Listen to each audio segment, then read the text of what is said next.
Jonas 1, versículo 1 diz assim: Veio a palavra do Senhor a Jonas, filho de Amitai, dizendo: Dispõe-te, vai à cidade de Nínive e clama contra ela, porque a sua malícia subiu até mim.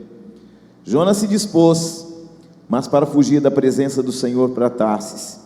E tendo descido a Jope, achou um navio que ia para Tarsis, pagou, pois, a sua passagem, embarcou nele para ir com eles para Tarsis, para longe da presença do Senhor.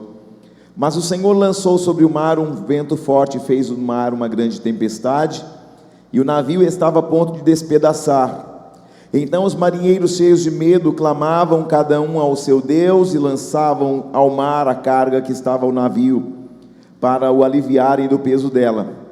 Jonas, porém, havia descido ao porão e se deitado, e dormia profundamente. Chegou-se a ele o mestre do navio e lhe disse: Que se passa contigo, agarrado no sono?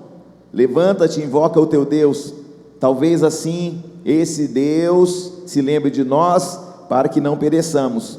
Eles diziam uns aos outros: Vinde, lancemos sortes, para que saibamos por causa de quem nos sobreveio este mal. E lançaram sortes, e a sorte caiu sobre Jonas.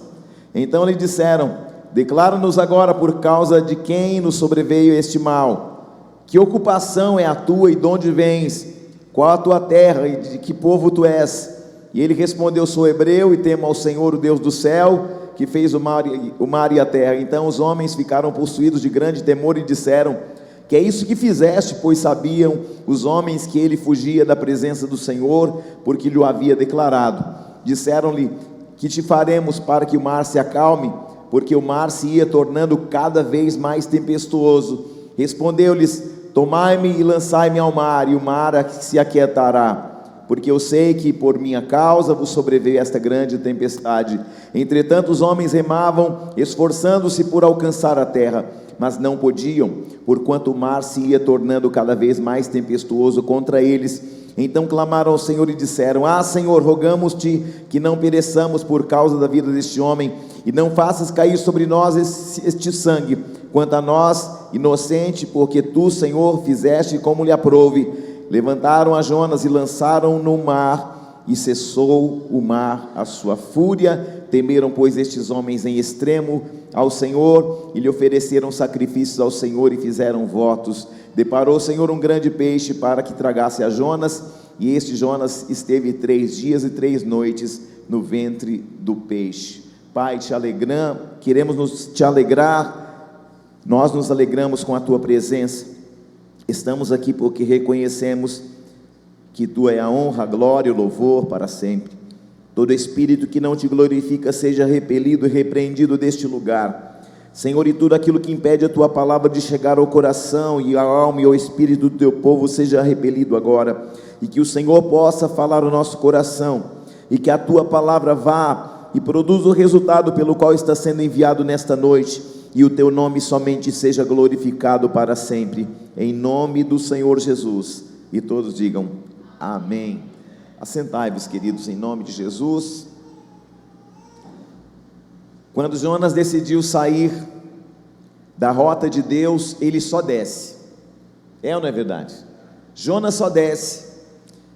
Desceu para Jope, desceu para o navio, desceu para o porão, desceu para a boca do peixe. Todas as vezes que você está descendo e só descendo, significa que você está fora da rota de Deus. Aquele que conhece o caminho, ele não precisa correr, ele só precisa ir para a direção correta. Jonas está num barco que está se movendo, o barco se move, mas Jonas não se move porque ele está indo na direção errada. Quantas vezes nós estamos indo na direção errada? Mas é verdade que Deus ele vai sinalizar por meio do seu Espírito que nós estamos caminhando na direção errada. A Bíblia fala de 2 homens que dormiram no barco. O primeiro é Jonas, e o segundo é Jesus em Marcos no capítulo 4. No barco de Jonas, Jonas dorme, e no barco dos discípulos, Jesus dorme. A diferença do barco de Jonas é que a tempestade começou por causa dele, e a diferença é que no barco que Jesus estava, a tempestade foi embora por causa dele. Você está aí ou não? Então algumas tempestades da vida vão depender de quem você decidiu colocar no barco da tua vida. Ah, estou na tempestade. Você precisa reavaliar as pessoas que você está colocando no barco da tua vida. Amém? Ou a tempestade vai começar por sua causa, ou também ela vai terminar por sua causa, porque você também pode ser o Jonas no barco de alguém. Você está aí ou não? Porque a gente pensa, não, tem alguém errado no meu barco, mas pode ser que alguém também esteja no barco errado de alguém. Sim ou não?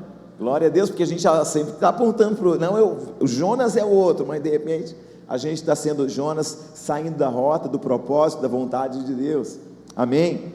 Então eles começaram a jogar as malas para fora. Por quê? Porque aí o barco ia ficando mais leve. E por último, por fim, a última mala a ser jogada no mar foi aquele que estava atrapalhando a viagem, Jonas. A verdadeira mala que estava tentando afundar o navio era Jonas. Você está aí ou não? Então, amados, indecisões que você toma precisam ser revistas hoje, porque algumas indecisões vão tornando a gente pesado demais. Mas sabe o que é melhor? É que para cada Jonas tem um peixe, irmão. Aleluia! Para cada Jonas tem um peixe. Para cada Ana Deus tem uma Penina.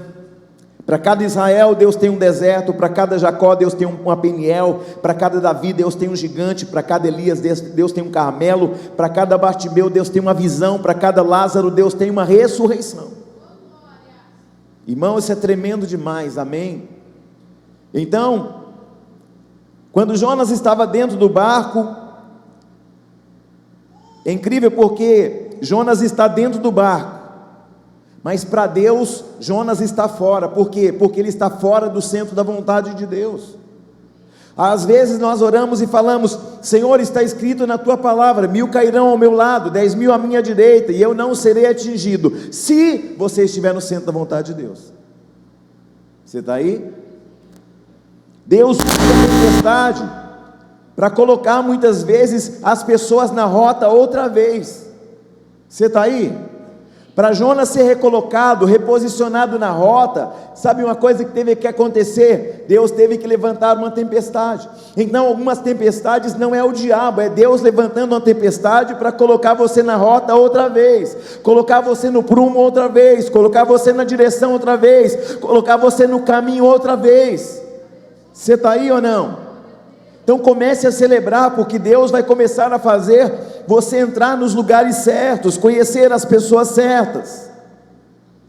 Jogaram Jonas para fora, mas ninguém perguntou para ele se ele sabia nadar, não é? Jonas, você sabe nadar? Não, irmão, simplesmente pegou e... Você sabe nadar, Jonas? Não, irmão, eles queriam se livrar da mala, é ou não é? E Jonas era a própria. O texto diz que o grande peixe veio e engoliu Jonas, e isso foi um livramento, porque a gente não sabe se ele sabia nadar. E o que eu acho mais incrível é que ele vai entrar inteiro e depois vai sair inteiro de novo. Ei, preste atenção, você vai entrar inteiro e você vai sair inteiro em nome de Jesus. O que Deus está falando conosco é que nesse processo você não vai sair despedaçado, você vai sair inteiro. Mas o que Ele quer? Colocar a gente na rota de novo, colocar a gente no prumo de novo, colocar a gente no alinhamento de novo. Você está aí ou não? Sabe, querido, a diferença entre ir no culto e ir no carnaval, que acabou graças a Deus, é que no carnaval as pessoas entram inteiras e saem quebradas. Aqui as pessoas entram quebradas e saem inteiras. Então, querido, a gente vai ter que saber escolher o barco que a gente vai entrar. O que eu acho incrível é que Jonas está na profundidade e lá no fundo. Porque assim, irmão, eu aprendi uma coisa: ou você vai na vontade de Deus, ou você vai de peixe. Eu não vou querer ir de peixe, eu vou querer andar na vontade de Deus, no caminho deles, tá aí ou não? Ou tem alguém que quer fazer um mergulho num submarino aí? Eu não quero, irmão. Então é a primeira vez que você vai ver um submarino. É ou não é? Que o homem inteligente, intelecto, monta um submarino, que coloca lá no mar, fala, olha o que nós inventamos. Ó irmão, ó, Deus já tinha feito um submarino, ó, lá no tempo de Jonas, lá no tempo de Nínive. Aleluia. E é incrível que ele está na profundidade, ele está no fundo do peixe, está no fundo do mar, mas ele ora. Jonas está longe do trono de Deus, mas a oração de Jonas, queridos, lá do trono de Deus, Deus ouve. Então escute isso em nome de Jesus. Não importa a profundidade que você esteja, a tua oração será ouvida. Você vai clamar, clamar-te-ei, e o Senhor diz, responder-te-ei.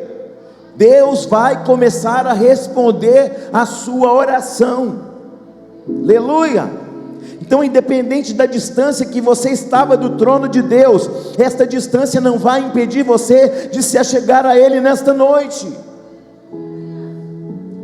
Um dia, alguém interpelou o Senhor Jesus, querendo um sinal, e Jesus diz assim a eles, vocês querem o sinal dos céus?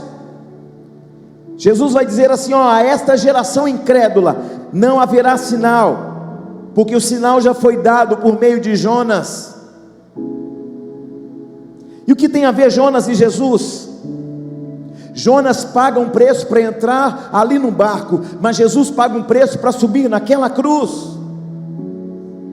Queridos, o barco que Jonas sobe é de madeira, a cruz que Jesus sobe também é de madeira. Fizeram um sorteio no barco e apareceu o nome de Jonas. Sortearam entre Barrabás e Jesus e caiu o nome de Jesus. Mas diferentemente de Jonas, Jonas estava tentando fazer a própria vontade, Jesus não, Jesus estava fazendo a vontade do Pai. Pai, que seja feito conforme a tua vontade, não a minha. Querido, é tempo de nós começarmos a fazer a vontade do Pai, não a nossa. Nenhum dos ossos de Jonas foi quebrado, nenhum dos ossos do Senhor Jesus também não foi quebrado. Jonas foi colocado dentro do peixe, Jesus foi colocado dentro da sepultura. Jonas ficou 3 dias dentro do peixe, Jesus ficou 3 dias na sepultura. Olha a similaridade das figuras do Antigo Testamento. Jonas saiu vivo de dentro do peixe, mas o Senhor Jesus saiu vivo de dentro da sepultura.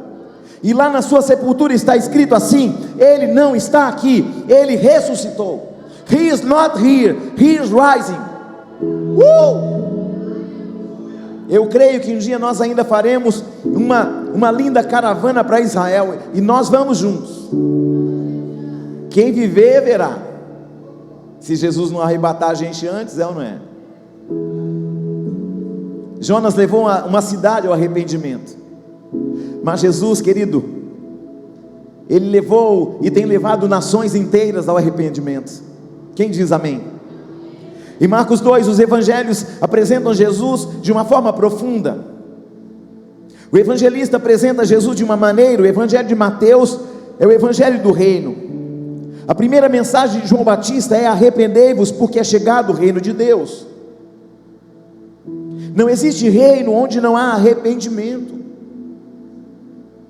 Hoje é um tempo em que existem pessoas convencidas, mas o Senhor está em busca de pessoas arrependidas. Convencimento gera movimento, mas arrependimento traz avivamento. Você está aí ou não? Traz presença, traz a glória de Deus. Mateus capítulo 4, versículo 23 em diante, diz que Jesus percorria a Galiléia, ensinando e pregando o evangelho do reino, curando toda sorte de doenças, de enfermidade entre o povo. Mateus 5, Jesus vai dizer as bem-aventuranças aos humildes de espírito, porque deles é o reino de Deus. Não são os humilhados, são os humildes. Ah, me humilhou. Não, queridos, são os humildes. Porque o reino não é para soberbos, o reino é para os humildes. Porque a maior marca de um cristão é a humildade. Querido, você não vai estar habilitado para fazer coisas grandes se primeiro você não for habilitado nas pequenas. Eu me lembro que eu comecei o meu ministério e a minha função ministerial era anotar na lousa os louvores. Era a minha função. Eu ficava num nível de contentamento, porque agora eu já estou anotando os louvores para as pessoas cantarem. E aí um dia, a minha líder falou assim: Júnior, você vai trazer uma mensagem. Eu falei: meu Deus, mas eu não sei ministrar, eu nunca. Não, vai ser uma bênção. Irmão, foi horrível, foi péssimo. Eu voltei chorando para casa. Falei: meu Deus, que horror. Voltei tão triste. Falei: Senhor, então deixa eu continuar só anotando mesmo. E o Senhor naquele dia me disse assim: Júnior, eu chamei você para pregar a minha palavra, mas vai chegar o tempo em que você vai pregar. Mas esse é o momento que você está sendo pregado. Porque, queridos, infelizmente eu ainda havia, hoje olhando para trás, eu percebo que ainda havia um pouco de soberba. No litoral de São Paulo, onde eu morei 6 anos, eu era um homem muito conhecido, era o cara da rádio, era o famoso, era o notório. Todo mundo queria andar do meu lado, todo mundo queria tirar foto comigo, querido. Tinha eventos de grande porte, chama ele, é o cara. Só que aí depois eu fui fazer a ministração da palavra, não deu em nada. E aí Deus falou: sabe o que para mim? É para você confiar menos em você e mais em mim. Tome. Você está aí ou não? Porque ali não era mais o homem da rádio, ali não era mais o famoso, ali não era o homem conhecido, não, ali era um no meio de uma multidão. Ali não era o meu nome, ali era o nome do Senhor. Ali era o lugar onde o homem diminui, o Senhor cresce. Você está aí ou não? Então, nas pequenas coisas, você vai sendo habilitado para as grandes coisas. Quando Jesus veio à terra, ele inaugurou uma escola, e na escola do reino ele disse assim: só existem 2 matérias, aprendei de mim, porque sou manso e humilde de coração. Ou seja, na escola do reino tem que ser manso e humilde de coração. Se você aprender essas 2 matérias, você está pronto para viver experiências com as outras matérias. Porque às vezes você está estudando e pensa: não, agora eu já conheço bibliologia, angelologia, pneumonologia. Não, querido, primeiro você conhece o dono da Bíblia, primeiro você conhece aquele que é a palavra, o verbo encarnado de Deus, que habitou entre os homens, que se fez carne por nós, que foi sacrificado por nós, por causa dos nossos pecados. É entender que Ele morreu porque eu pequei. Não é por causa de Pilatos que lavou as mãos, não é por causa de Judas Iscariotes que o entregou com um beijo e com algumas moedas de prata, não é por causa dos soldados romanos, não é por causa de Barrabás. Ele foi crucificado por causa dos meus pecados, das minhas transgressões, das minhas iniquidades, mas o castigo que me traz a paz estava sobre ele, e pelas suas pisaduras nós fomos sarados. Quando Jesus foi à cruz, um dos salteadores disse a ele: lembra de mim quando entrares no teu reino. E Jesus vai dizer assim: hoje mesmo estarás comigo no paraíso. E aí, querido, o paraíso que havia sido fechado lá no Éden, quando Adão e Eva pecaram e foram expulsos do jardim no Éden, o ladrão entra. Que é isso? Graça. É Deus falando assim: vocês não vão entrar porque vocês são bons e merecedores, vocês vão entrar porque a minha misericórdia dura para sempre. Não é por obras, para que ninguém se glorie.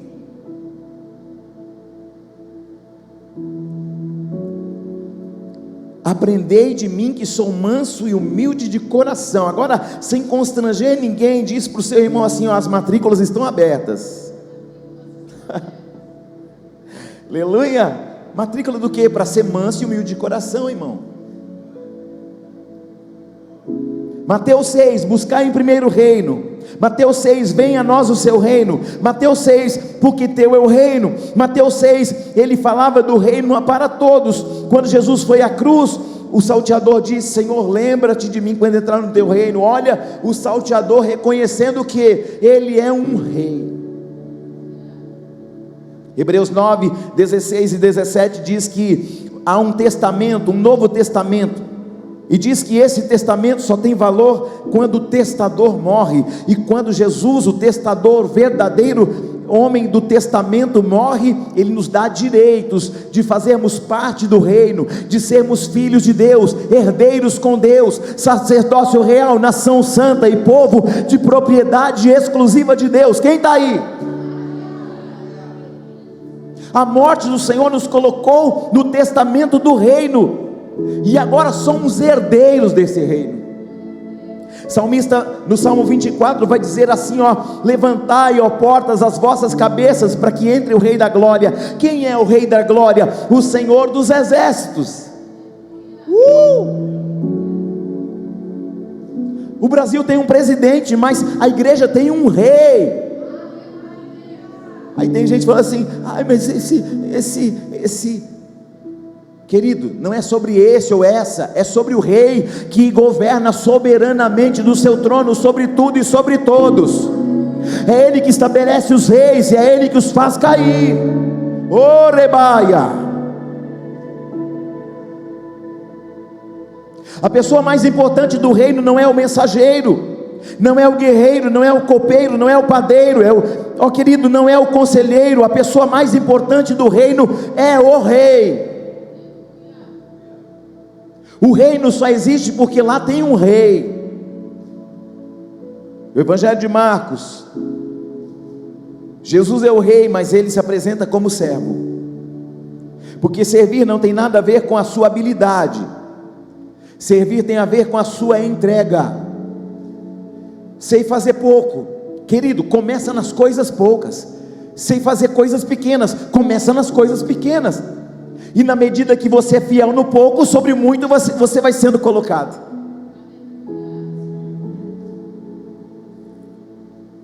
Querido, entenda uma coisa: toda vez que você aparece, Deus esconde, mas todas as vezes que você se esconde, Deus aparece. Quando você põe sua mão, Deus tira dele, mas quando você tira sua mão, Deus põe a dele. Aonde é que você está pondo a mão que Deus não disse para você pôr? Porque na sua mão tem sangue, tem pele, tem osso, tem veia, mas na mão dele tem graça, justiça, milagre, renovo, autoridade, tem fé. Você prefere ficar com a mão dele ou com a sua, queridão?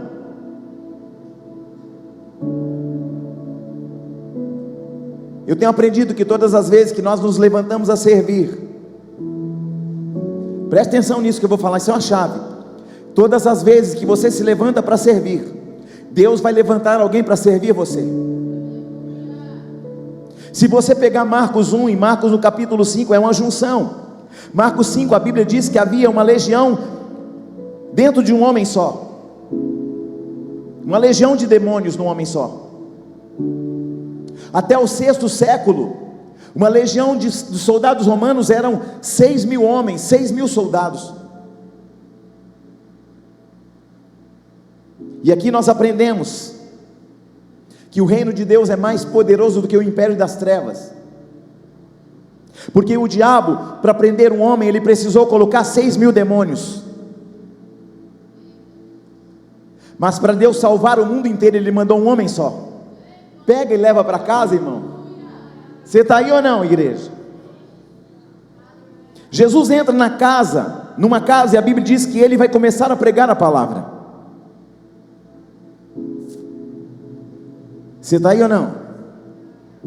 Tudo que você precisa, queridão, está aqui, ó. Está numa atmosfera do Espírito, está na igreja. Tudo que você precisa está aqui dentro. Então quando você começa a ler a Bíblia começa a transformar você por dentro. É impossível mudar uma vírgula da Bíblia, até porque é pecado e sob a maldição e anátema, mas a Bíblia pode mudar tudo dentro de você. Nós não podemos alterar a Bíblia, mas a Bíblia pode alterar tudo que está dentro de você, querido. Pensamentos, sentimentos, atitudes. Marcos capítulo 2 vai dizer que 4 homens levam um paralítico, E eles não conseguiram entrar na casa que Jesus estava, porque havia dentro da casa uma multidão. Você imagina uma casa sem ar-condicionado, com a multidão dentro apertando Jesus. 4 amigos pegam um homem paralítico e tentam levá-lo até Jesus, não conseguem. Aí, irmão, quem tem amigo tem lugar. Você está aí ou não? Aquele homem era paralítico, era pobre, era impossível ele, propriamente dito, chegar até Jesus. Mas sabe o que mudou a vida daquele homem? Ele tinha 4 amigos. Uou! Busque um amigo. Se tiver 4, melhor ainda. Aleluia! Você pode até não ter riquezas, mas se você tiver um amigo, você é o homem ou mulher mais afortunado do mundo. Amizade não é aquilo que você tolera, amizade é aquilo que você desfruta. Porque é melhor ter um amigo que fala para você a verdade do que ter uma multidão que te bajula. É ou não é verdade? Quem te bajula não está se importando com o seu destino, com o seu futuro, nem com a sua eternidade. Para você conhecer um verdadeiro amigo, querido, ele não vai bajular você, porque é a verdade que nos liberta. Preste atenção. É melhor ter um amigo que fala a verdade, sim ou não? Preste atenção, amados. Deus vai começar a arrancar de perto de você pessoas que te impedem de crescer. Deus vai tirar os falsos, mas vai colocar os verdadeiros. Ah, mas eu confiava tanto em Beltrana, em Beltrano. Querido, preste atenção. Deus vai revelar pessoas para você, mas vai colocar os verdadeiros lado a lado, junto com você. Você está aí ou não? Quem está aí? Para de chorar por aquilo que Deus está tirando e celebre aquilo que Deus está trazendo. Você está aí? Porque tem gente, chorando por causa de coisas que Deus tirou, que ele celebra pelo que ele está trazendo na sua mão, na sua vida nesta noite. Você está num culto profético. Um culto profético é anunciar aquilo que ainda não chegou, mas Deus já preparou e está chegando ao teu encontro. Sabe de uma coisa? Deus sabe o que é melhor para cada um de nós. Porque infelizmente nem todo mundo que está perto está dentro, mas Deus vai começar a colocar pessoas que vão estar dentro da sua vida, da sua realidade, que vão lutar junto com você. Porque alinhamento, querido, não é estar debaixo do mesmo teto, mas é caminhar debaixo do mesmo propósito. E eu profetizo que você vai começar a andar com pessoas que estão andando no mesmo propósito. Você está aí ou não? É incrível porque Marcos 2, é esse lugar que o homem está lá. Preste bem atenção. Amigos não conseguiram colocar o homem porque a casa estava lotada. As pessoas estavam na porta impedindo os homens de entrarem. Então eles tiveram uma ideia: já que não deixa a gente entrar por baixo, a gente vai entrar por cima. Você está aí? Presta atenção. Você está tentando entrar em acessos por baixo, e Deus está falando para alguém nesta noite: eu não tenho lugar por baixo, eu tenho lugar por cima para você entrar. Você está escavando, tentando entrar pelo lugar, e Deus está falando assim: eu tenho lugares altos para você entrar. Presta atenção. Deus não vai trazer pessoas que você pede, Deus vai trazer pessoas que você precisa. Então os amigos não conseguiram levar o homem, porque a casa estava lotada, eu já disse isso. Então a ideia foi qual? Já que não deixa a gente entrar por baixo, a gente entra por onde? Ei, presta atenção. As circunstâncias, a vida, as situações te impediram de entrar por baixo. É Deus falando assim para você: estou te dando chance de entrar por cima. Fala alguma coisa, crente. Tem gente aqui nessa noite que portas se fecharam diante de você, e Deus está falando: eu estou abrindo uma porta muito maior. Escute, Deus vai usar as portas que se fecharam para te dar a oportunidade para você olhar para outra direção. Porque enquanto você está insistindo numa porta, querido, você não consegue ver que aquilo que Deus tem para você está na outra direção. A fechadura está na mão do homem, o cadeado está na mão do homem, mas a chave está na mão de... Recebe, querido, vai tomando posse dessa chave aí, porque Ele é poderoso para abrir toda e qualquer porta. E aqui tem um detalhe, a Bíblia diz que haviam 4 homens e um paralítico. Quantos homens eram? 4 homens Mas quando nós olhamos, quantos homens? Eram 5 homens, sim ou não? Quantos homens entram na casa? Only one, só um. Eram quantos homens? Mas quantos entram? O que Deus está falando para alguém nesta noite, que entrou aqui por essas portas, é que a vaga já é sua. E aí você pode pensar que não tem 4 pessoas para levar você. Mas apóstolo Júnior, não tem 4 pessoas para me levar. Não tem 4, mas tem o Pai, mas tem o Filho, tem o Espírito Santo e tem a palavra. Quer melhor que isso, querido, para abrir porta para a sua vida? Aleluia! Então a ideia não é você andar com quem é forte.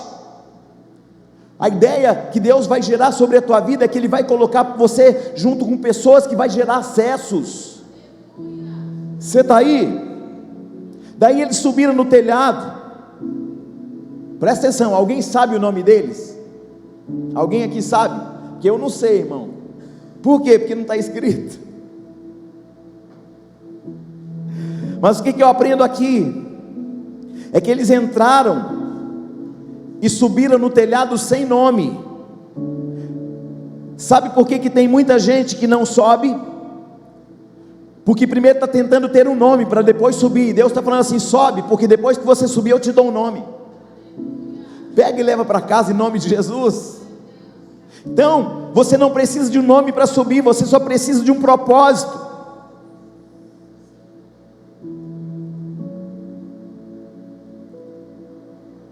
Quem está aí? Sabe o que o Senhor está nos ensinando? Que você não vai entrar por cima por causa do seu nome, você vai entrar por cima por causa do nome dEle. E aí eles chegam lá em cima, pega essa e leva para casa, queridão. Sabe por que aquele telhado não quebrou? Porque aquela casa, ela representa a igreja, e as portas do inferno não prevalecem contra a igreja.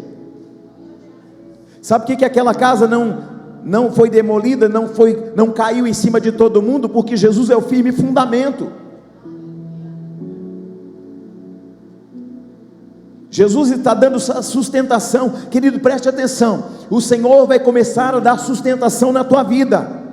Áreas que estavam assim mais ou menos, o Senhor está falando: se você me colocar no centro da tua vida, eu vou te dar sustentação.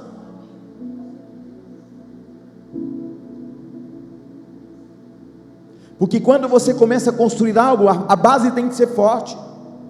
É por isso que os nossos pés têm que estar sobre a rocha. E aí o texto ainda vai dizer que os homens subiram lá no telhado e fizeram um buraco. Mas aquele buraco não era só um buraco, aquele buraco era uma oportunidade. Você está aí ou não?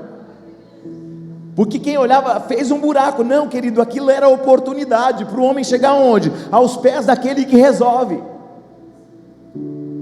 Por isso que quando Davi enfrenta Golias, todo mundo via Golias como um gigante, mas Davi via Golias como uma oportunidade. Davi olhou e viu a maior oportunidade da vida dele. Enquanto está todo mundo pensando assim, está no fundo do poço, está no meio do buraco, Deus está falando assim: estou te dando a oportunidade. Preste atenção. Os gigantes que se apresentam diante de você são oportunidades. A mulher do fluxo de sangue, ela caminha em meio à multidão, e ela estava vendo não apenas um homem, Ela estava vendo uma oportunidade de ser curada. A oportunidade, querido, de ver sua vida sendo transformada. Tem gente desesperada por coisas que aparentemente perderam, mas Deus está dizendo assim: o que você perdeu não perdeu, é livramento.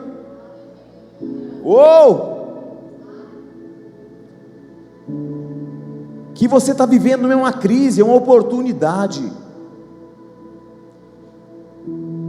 Fizeram um buraco e naquele buraco colocaram um paralítico, porque aquele homem, querido, na verdade ele não é um homem, ele é uma semente. Porque todas as vezes que você precisa plantar uma semente, você vai cavar um buraco, sim ou não? Por isso que os irmãos de José, queridos, eles plantaram ele aonde? Num buraco. Foi ou não foi? Então os irmãos de José cavam a cova e colocam o Zezinho lá dentro. Só que quando coloca um homem que carrega uma semente, essa semente vira o quê? Vira um fruto. Aquilo que fizeram tentando enterrar você, Deus está falando assim, ó, onde tentaram te enterrar, você vai crescer mais ainda, mais forte ainda, mais poderoso ainda. Por quê? Porque o meu Espírito vai te fortalecer. Todo buraco que tentaram colocar você, querido, você vai prosperar, vai frutificar e não vai morrer. Porque aquilo que para os outros seria teu funeral, Deus está dizendo vai ser tua semeadura. Presta atenção, tudo aquilo que aparentemente estava dando errado, Deus está dizendo assim, é tua semeadura.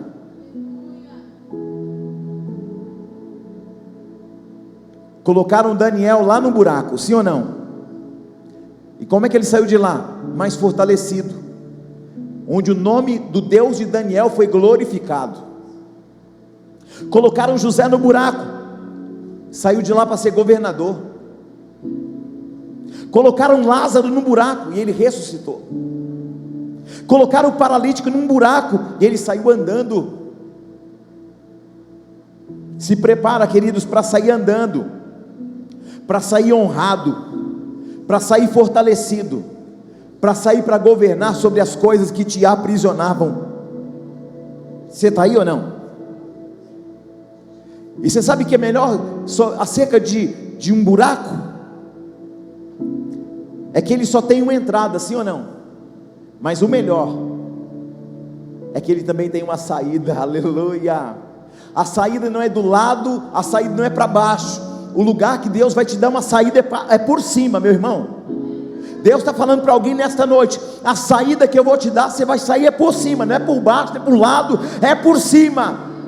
Aquilo que fizeram contra você, querido, é para você sair por... Já estou terminando.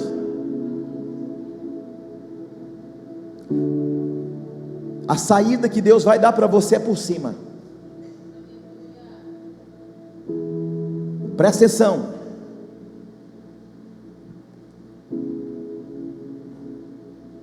Deus vai colocar pessoas por cima, mas em nome de Jesus, não perde tua humildade. Porque a saída do ímpio é para baixo, mas a saída do justo é por cima. Daniel, a saída dele foi por cima. Jeremias, a saída dele foi por cima. José, a saída dele foi para onde? Por cima também. Os jovens da fornalha, Sadraque, Mesaque e Abednego, saiu por cima. Jonas na boca do peixe, saiu por cima. Lázaro na sepultura, saiu por cima também. E quando a última trombeta tocar, a igreja vai sair como? Por cima também, queridão. Isso é um prenúncio para a gente sair por cima. Quem está aí? Fala alguma coisa, crente. Sabe por que o diabo derruba pessoas? Porque ele nunca se levantou. Sabe por que Jesus levanta pessoas? Porque ele nunca caiu. Pega e leva para casa em nome de Jesus. São quantas pessoas que entraram ali? São 5, mas quantos entraram no buraco? 1. Presta atenção. O Senhor me disse: fala para a minha igreja que há 5 áreas na vida deles que eu estou tirando do buraco nesta noite. Aleluia. Você está aí? Sabe o que Deus está falando para você? O que Ele falou para Davi: Davi, você não precisa de muitas armas, você só precisa da arma certa. Presta atenção, querido, você não vai lutar com qualquer arma, porque a nossa guerra não é contra homens, sangue e carne, mas contra principados, potestades e domínios. Presta atenção, sabe por que você está cansando? Porque você está lutando com a arma errada. Colocaram a armadura de Saul sobre Davi, ele não conseguiu se movimentar. Sabe por quê? Porque o armamento de Saul não serve para Davi, querido. Deus vai te dar a oportunidade de receber as armas certas. Olha para alguém e diz para essa pessoa assim: você não precisa de muitas armas, você só precisa da arma certa. Amém? Você não precisa de muitos planos, você só precisa do plano certo. Você não precisa de muitas estratégias, você só precisa da estratégia certa. Você não precisa de muitos amigos, você só precisa dos amigos certos. Você não precisa de muitas conexões, você só precisa da conexão certa. Quem está aí? Fala uma coisa, crente. Presta atenção, tudo que deu errado em Saul, Deus conserta em Davi. Quando a gente olha, Saul é maior, Davi é menor. Saul é aquilo que você cria, Davi é aquilo que Deus gera. Saul, querido, é da vontade de Deus, mas Davi é do propósito de Deus. Porque muito melhor do que ser daquilo da vontade de Deus, você vai ser o propósito de Deus, aonde você pisar teus pés. Deixa eu melhorar isso. Quando Saul foi ungido rei, foi ele que foi em busca do profeta. Mas quando Davi foi ungido rei, foi o profeta que foi atrás dele. Querido, presta atenção, para de correr atrás das bênçãos, porque as bênçãos vão começar a correr atrás de você. Você está aí ou não? Quem tem a palavra certa não precisa correr atrás da bênção. Tem gente se desgastando com a arma certa, com as conexões erradas. Mas nesta noite Deus vai levantar pessoas.